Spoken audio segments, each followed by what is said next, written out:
In the heart of Bengaluru, a 7.11 crore cash van vanished in broad daylight, not with violence but with deception.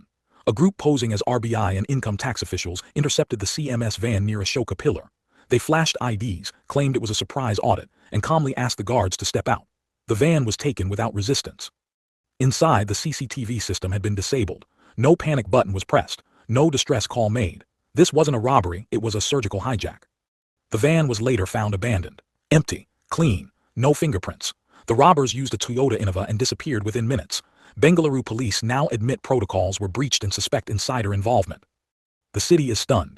How does Rupee 7 crore disappear without a single alarm? Was it rehearsed? Was it helped from the inside? Here's what the police have to say. ನಾವು 7 ಕೋಟಿ ಅಂದಾಜು ಅದು amount ಹೋಗಿದೆ ಅಂತ ಮಾಹಿತಿ ಬಂದಿದೆ. ಆದರೆ ಇನ್ನೂ ವೆರಿಫೈ ಆಗ್ತಾ ಇದೆ, ಯಾಕಂದರೆ ಡ್ರೈವರ್ ಯಾರಿದ್ದಾರೋ ಅವ್ರು ಕರೆಕ್ಟಾಗಿ ಮಾಹಿತಿ ಇನ್ನೂ ಹೇಳ್ತಾ ಇಲ್ಲ. ನಮ್ಮ ಟೀಮ್ಸ್ ಅವರು ಇಷ್ಟೇ ಮಾಹಿತಿ ಆದ ಮೇಲೆ ನಾವು ಎಂಟೈರ್